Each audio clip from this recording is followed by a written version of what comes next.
Hi. I'm Noah, and I'll be your Storytime animator today.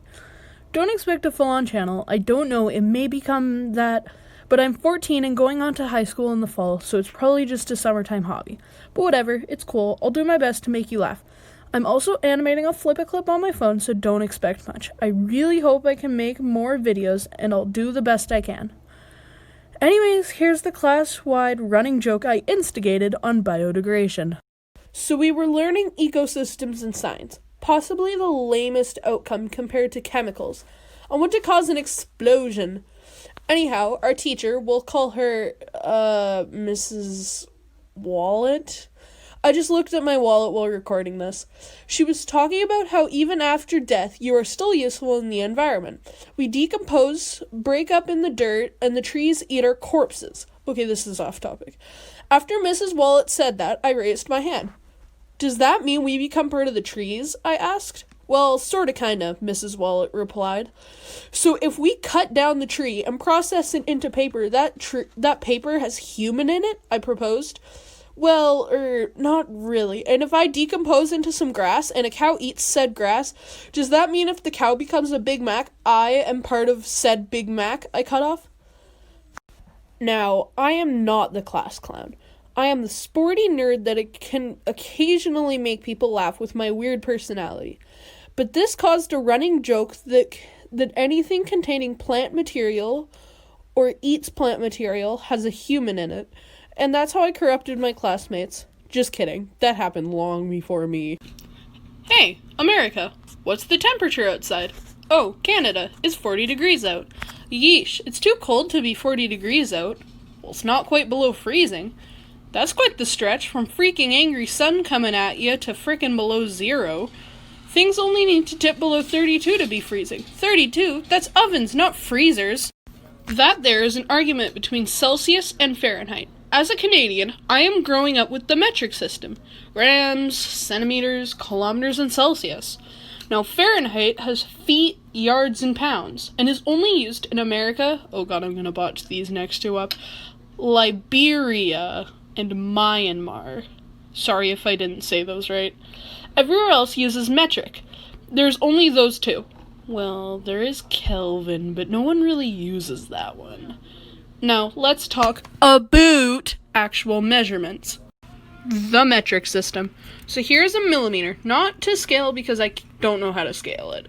10 millimeters makes a centimeter. 100 centimeters makes a meter. 1,000 meters makes a kilometer. Wow! The prefixes indicate their size, and everything is by the power of 10.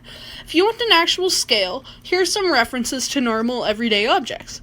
A millimeter is the width of a quarter. A USB stick part you push into the computer or wherever is roughly a centimeter. A meter is roughly 1,000 USB sticks.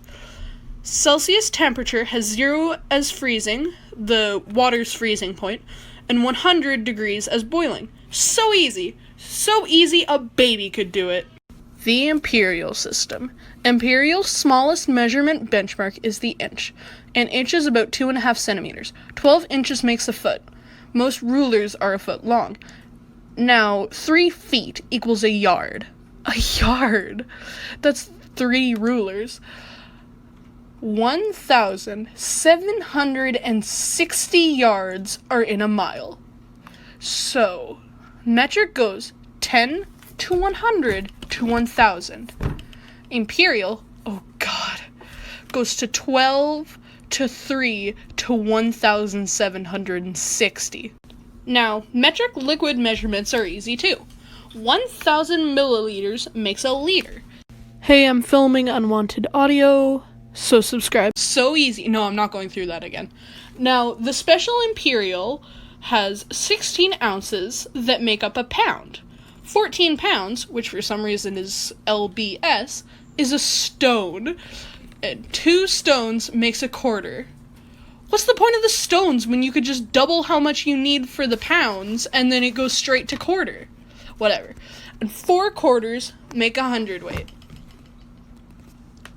Why? Metric is simpler, more organized, and overall more efficient. So USA, Liberia, and Myanmar, you three should come to the metric side, rather than 98% of the world's countries shifting to your rubbish, your boondoggle, your awful... What?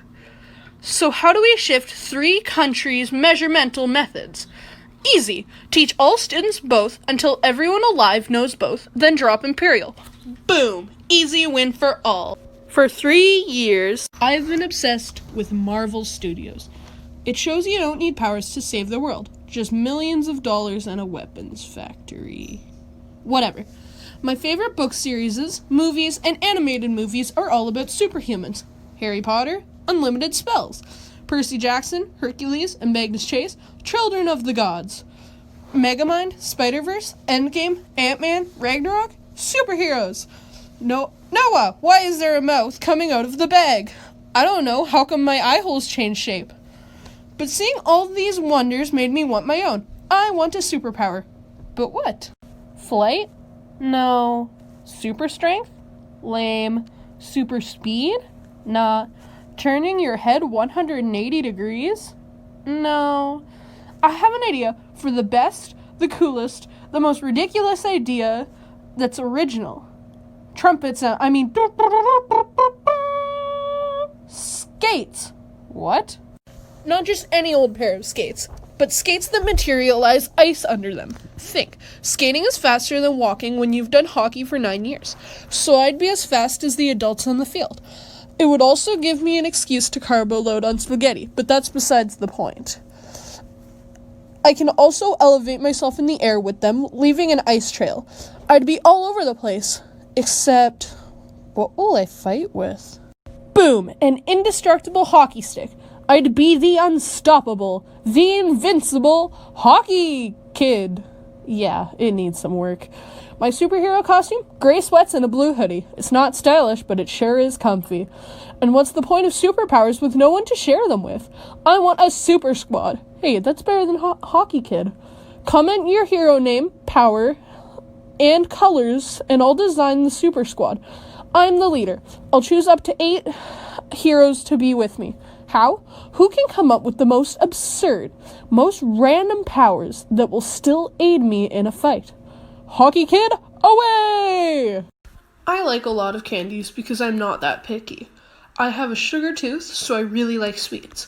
So I'ma just say the 5 best and worst candies because why not, and I have no other ideas for a video, help me. We will start with the 5 best. Just note, this video is 110% opinion. Even though I'm clearly right, it's all opinion and you need to remember that before writing a comment. Anyhow, on to the show.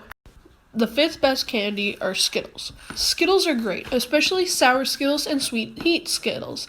Nothing beats a bag of Skittles. Ew. Stay out of this, Ethan. There's not much better than dipping Skittles in milk. Try it. Now. The 4th best candy are Starbursts. Starbursts are awesome. They're the loot boxes of the candy world. They're all great except for the cherry ones. Also, Mambas are basically big Starbursts, and they rock too. They aren't loot boxes though. You should try them both. The 3rd best are M&Ms. Yes. Peanut butter M&Ms? Yes. Caramel M&Ms? Peanut M&Ms? Yes. M&Ms are easy, shareable chocolate, but they sit here with Reese, who I forgot about until now. Reese peanut butter cups are great, and if you say Reese's, I'ma whoop you in Mario Kart. The 2nd best candy are sour worms. Need I say more? These share with sour bones and rings too, because they are all the same. Sweet, yet sour goodness. I don't mind regular worms, but they're just not the same as their sour counterparts. And the best candy is... Pink Lemonade Jelly Rancher Lollipops. Go on, try it. This tastes like dog crap. Thanks, Ethan. I'm not going to explain because you need to try it to understand how good and godly this stuff is. Now on to the DC of candy after reviewing the Marvel. Yeah, I went there. The 5th worst kind of candy goes to candy corn. I'm just not that big of a fan of butterscotch, it's quite gross. The 4th worst goes to jujubes. Compared to other gummies, jujubes just don't hold up. The gummy part is gross and thick, and the insides don't help. The third worst is black licorice. This is not a racial thing, it's just really gross. My grandpa likes it, but it's straight up repulsive. The second worst candy goes to anything cherry flavored. I like cherries, but cherry Mike and Ike's, Nerds, Starbursts, and Jujubes? Insert barfing sounds here. The worst, most vile, most repulsive candy is the Tootsie Roll. Insert violent bouts of gagging and vomiting. Packaged poop, that's what it is. Tell me why you like it, if you like it, and why you're weird in the comments down below. So there were the 5 best candies against the 5 worst. Because how can candy corn, Jujubes, everything cherry flavored, black licorice, and Tootsie Rolls hold up compared to Skittles, Starbursts, Mambas, M&M's, Reese's, sour worms, bones, and rings, and the best thing, pink lemonade Jolly Rancher lollipops. My teacher set up mandatory book clubs. Fun, right? Did we get to choose the book? Not really, no. We had the choice between Emotionless Cowboy, Powers But Racist, I Don't Remember, and Sherlock My Home Slice. I chose Sherlock. So did 4 of my friends. I'm here to tell you a badly explained retelling of 4 of the 7 stories. Spoilers, obviously.